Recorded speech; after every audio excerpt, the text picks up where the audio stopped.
नमस्कार, स्वागत है आपका साधना न्यूज में। मैं हूं अमित तिवारी और आप देख रहे हैं पोस्टमार्टम में आज हम चर्चा करेंगे सोशल नेटवर्किंग की, जिस पर सरकार लगाम लगाने की तैयारी कर रही है, या यूं कहें कि अभिव्यक्तियों के इस दौर में सख्ती कुछ और बयां कर रही है। आखिर ऐसी स्थिति क्यों आ गई कि कपिल सिब्बल तमाम अंतरराष्ट्रीय इंटरनेट सर्विस प्रोवाइडर्स को बुलाकर सोशल नेटवर्किंग पर नकेल कसने की बात कह रहे हैं? सरकार की यह सोच किस स्थिति की ओर इशारा कर रही है?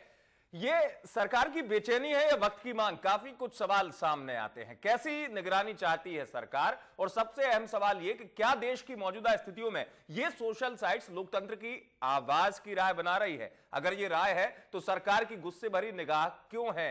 आखिर सरकार की आंखें क्यों खतरा देख रही हैं इन सोशल साइट्स में? इस तमाम सवालों को जानने की कोशिश करेंगे इस अहम चर्चा में। मेरे साथ खास मेहमान हैं एनके सिंह, संपादक साधना न्यूज, और खास मेहमान जो कि मीडिया के क्षेत्र की सोशल साइट्स जानी मानी भड़ास फॉर मीडिया के संपादक हैं, यशवंत जी हमारे साथ खास तौर पर जुड़े हैं। आप दोनों का बहुत स्वागत है। धन्यवाद, शुक्रिया, थैंक यू। चलिए शुरुआत करते हैं कार्यक्रम की।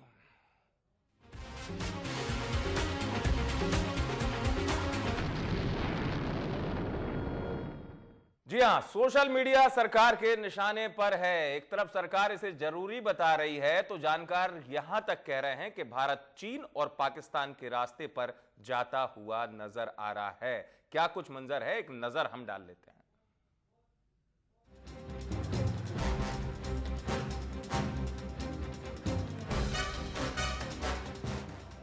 चौतरफा हमले झेल रही केंद्र सरकार इस समय ऐसे बौखलाहट में है कि उसका हर कदम उसके लिए एक नई मुसीबत खड़ी कर देता है। सरकार जितना कुछ कर दिखाने की कोशिश करती है उतनी ही मुसीबतों में घिर जाती है। और इसी क्रम में मानव संसाधन विकास मंत्री कपिल सिब्बल ने एक नई बहस को जन्म दे दिया है। सरकार की नई मुहिम सोशल मीडिया के खिलाफ शुरू हो गई है। दरअसल गूगल, फेसबुक, याहू और माइक्रोसॉफ्ट जैसी कंपनियों के प्रतिनिधियों को आपत्तिजनक सामग्री की निगरानी करने और ऐसी सामग्री की अपलोडिंग रोकने की हिदायत देने वाले दूरसंचार मंत्री ने मंगलवार को सार्वजनिक रूप से अपनी बात और अधिक सख्ती से कही। सिब्बल के इस बयान पर देश के ही नहीं बल्कि अंतर्राष्ट्रीय मीडिया ने भी हैरत जताई है। अंतर्राष्ट्रीय स्तर पर ऐसा विश्लेषण किया जा रहा है कि भारत चीन की राह पर जा रहा है।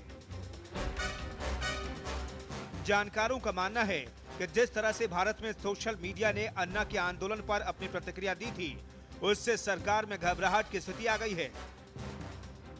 और साथ ही साथ जिस तरह से सरकार के फैसलों पर सोशल मीडिया अपना विरोध दर्ज करा रहा है, उससे भी सरकार हलकान है।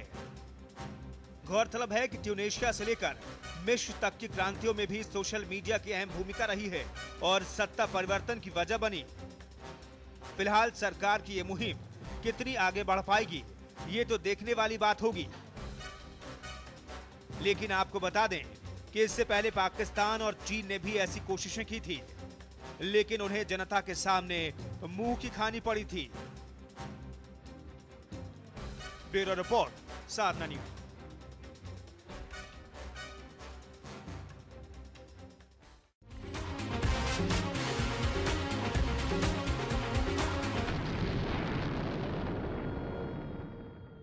जी हाँ, दरअसल एक राह बन रही है और उस राह पर अगर सरकार निगाह रखना चाहती है तो इस बात के मायने क्या हैं, क्यों ऐसी स्थितियां बन रही हैं, और क्या अभिव्यक्ति को किसी दायरे में बांधकर निगरानी के चश्मे से देखा जा सकता है, और वो निगरानी कैसी हो जानने की कोशिश करेंगे।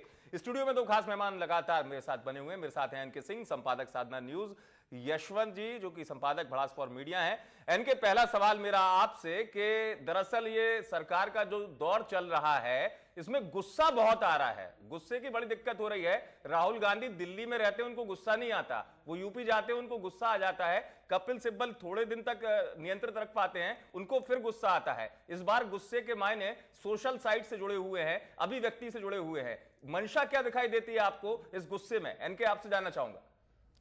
देखिए अमित, सरकार को गुस्सा क्यों आता है इसको समझने के लिए इसके पृष्ठभूमि में जाना पड़ेगा। जी। अभी अन्ना हजारे का आंदोलन हुआ जी। और ये माना जाता था कि अन्ना हजारे के आंदोलन में सरकार ये लगभग समझ चुकी थी कि नहीं, बहुत दूर तक नहीं जाएगा, लेकिन कहीं ना कहीं इलेक्ट्रॉनिक मीडिया, सोशल मीडिया, इन सारे का कंट्रीब्यूशन रहा और ये एक बहुत बड़े एक क्रांति का संवाहक बना। आप देख रहे हैं जिस तरह से कलेक्टिव कॉन्शियसनेस, सामूहिक चेतना डेवलप हुई है करप्शन को लेके, ये अपने आप में 64 साल में अद्वितीय है। पहली बार ये हुआ है कि कलेक्टिव कॉन्शियसनेस करप्शन को लेके ऊपर से लेके नीचे तक हर वर्ग में उसी तरह से आया है। एक अजीब सा गुस्सा है जनता का, तो नेचुरली सरकार नाराज होगी। पहले इलेक्ट्रॉनिक मीडिया पे गुस्सा उतारा, जब उससे नहीं बना तो अब सोशल मीडिया पे आए हैं, क्योंकि फिर अन्ना हजारे का आंदोलन होने जा रहा है। सबसे बड़ी बात है कि करप्शन को लेके एक एडवर्सेरियल पोजीशन सरकार ने ले ली है और पहले दिन से ये समझ रही है कि ये मीडिया वाले अगर ना करते तो मेरे ख्याल से ये अन्ना वगैरह कुछ कर ना पाते। हमारे ऊपर ब्लेम लग रहा है, लेकिन एक अच्छे कॉज के लिए ब्लेम लग रहा है, तो हम ये मान के चल सकते हैं कि हमें ये ब्लेम कबूल है। इस तरह के आरोप हमारे ऊपर आते रहेंगे, चूंकि एक पब्लिक कॉज है तो हम इस आरोप को झेलने के लिए तैयार हैं। जहां तक सोशल मीडिया का सवाल है, सोशल मीडिया पब्लिक स्फेयर होता है डेमोक्रेसी में। चाय की दुकान, रैली, पॉलिटिकल रैली, पार्लियामेंट में डिबेट, ये सब पब्लिक स्फेयर के डोमेन में आते हैं, उसी के साम्राज्य में आते हैं। उसमें चाय की जो दुकान पे जो डिबेट होता है वो भी है। ब्रिटेन में कॉफी हाउस में होता है ये डिबेट, फ्रांस में बार्बर की दुकान पे होता है। उसी तरह से यहाँ भी हम चाय की दुकानों पे ये सब करते हैं। वहां से लेके आज हमारे पास 10 करोड़ लोग हैं जो कि इंटरनेट यूज करते हैं और वो अपने बारे में एक विचार बनाते हैं, एक मुद्दा डेवलप होता है, विचार बनाते हैं। और प्रजातंत्र की सबसे बड़ी खूबसूरती है कि हम एक मार्केट प्लेस क्रिएट करते हैं कंपीटिंग आइडियाज के, प्रतिस्पर्धी विरोधाभासी जो विचार हैं उसका एक मार्केट प्लेस क्रिएट होता है जिसमें जनता शामिल होती है और वो जनता अपने को एजुकेट करती है, अपनी तर्क शक्ति बढ़ाती है और तब हमारा डेमोक्रेसी जो है हमारी वो समुन्नत होती है, उसकी क्वालिटी बेहतर होती है। ये मूल स्वरूप है प्रजातंत्र में को आगे ले जाने का।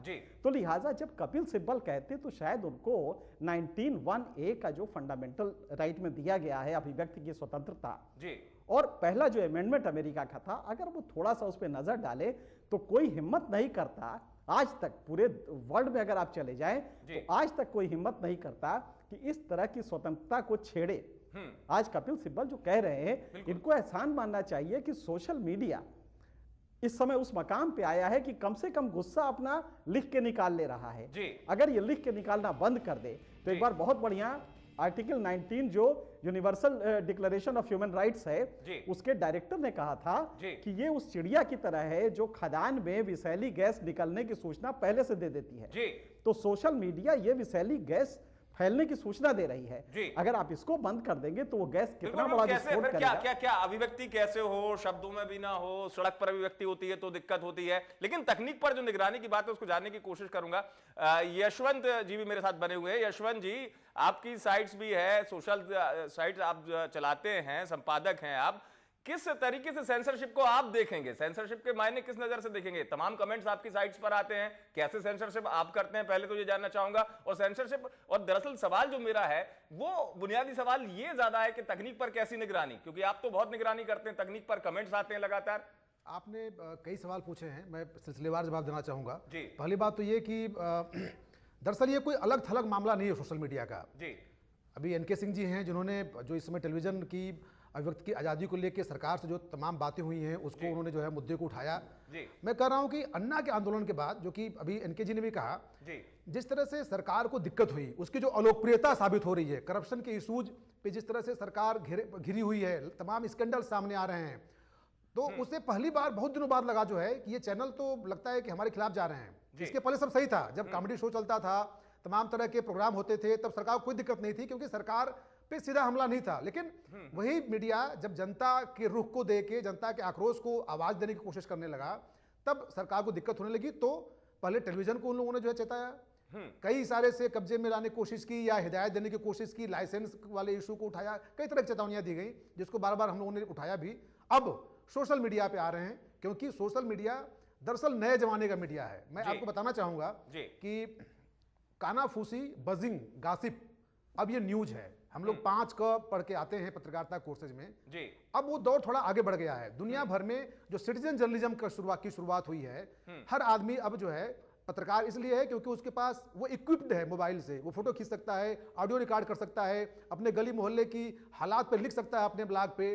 तो ये जो नई तरह की जर्नलिज्म है, पत्रकारिता है, इसने दरअसल पूरी दुनिया को हिला कर रखा है।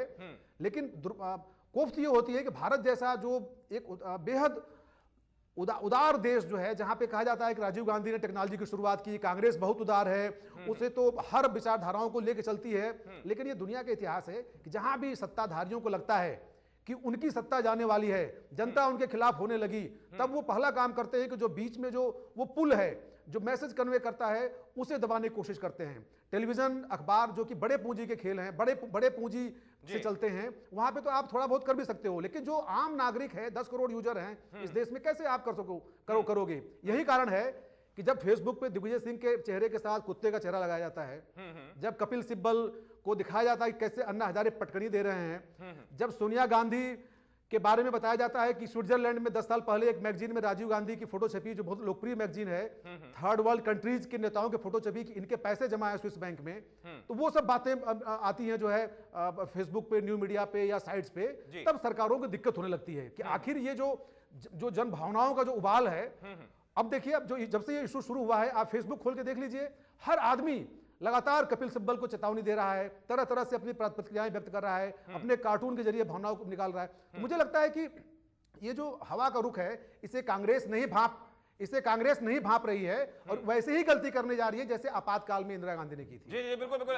एनके, मैं आपके पास आ रहा हूं, आपसे जरूर जानना चाहूंगा, जिस तरीके से यशवंत बात को कह रहे हैं, लेकिन इन तमाम स्थितियों के बीच पर आखिर सरकार की मंशा क्या है? काफी अहम सवाल है इसमें। एक चीज आपको बताएं हम, जो डिफेमेशन लॉ है, बहुत ही कम कंट्रीज रह गई हैं जहां डिफेमेशन लॉ क्रिमिनलाइज्ड है, जो कि आईपीसी में आर्टिकल सेक्शन 499 में आता है। दुनिया में हर जगह खत्म कर दिया गया है। भारत में आज भी डिफेमेशन कानून उसी तरह से बना हुआ है, क्योंकि सत्ताधारियों को डर है कि कम से कम इसका डर दिखाएंगे तो बड़े लोगों का चेहरा बेनकाब नहीं होगा। आप देखिए, ये जो डिफेमेशन लॉ आया था, ये 1275 में पहली बार लाया गया था। ब्रिटिश क्राउन के खिलाफ जब कुछ आवाजें उठने लगी, उसको दबाने के लिए डिफेमेशन लॉ लाया गया और कहा कि नहीं साहब, ये संभ्रांत लोगों को ये लोग कुछ भी कह सकते हैं। आज तब से लेके आज तक लगभग वही चरित्र संभ्रांत वर्ग का रहा है, जो एलिट वर्ग है उसका रहा है, और उसी के तहत ये हमें डिफेमेशन में एक धमकी देते हैं। अब सोशल मीडिया की आप बात लीजिए, यशवंत एक भड़ास.com चलाते हैं। मैं जहां तक देखता हूं कि कुछ चीजें इसकी बहुत पॉजिटिव हैं, उससे हम सतर्क रहते हैं। कई बार होता है कि हम अपने को रिवाइज करते हैं। एक ऐसे हमारा कोई जूनियर है जिसका कि कोई एक भावना है जो कि हमारे तक डर के मारे नहीं पहुंची, लेकिन वो धीरे से लिख देता है। लिखता है तो हाँ, उसके वल्गर एस्पेक्ट को अगर आप छोड़ दीजिए कि कोई शब्द ऐसे इस्तेमाल किए हैं, वो हमारे ख्याल से एडिटिंग प्रोसेस में आ जाना चाहिए। और चूंकि सोशल मीडिया बहुत नया है, यहां तक कि टेलीविजन से भी नया है, इलेक्ट्रॉनिक मीडिया से भी नया है, तो जब हम इलेक्ट्रॉनिक मीडिया के लिए कहते हैं कि थोड़ा सा टाइम दीजिए, हम इसको सेल्फ रेगुलेट कर लेंगे, तो सोशल मीडिया को भी थोड़ा टाइम मिलना चाहिए।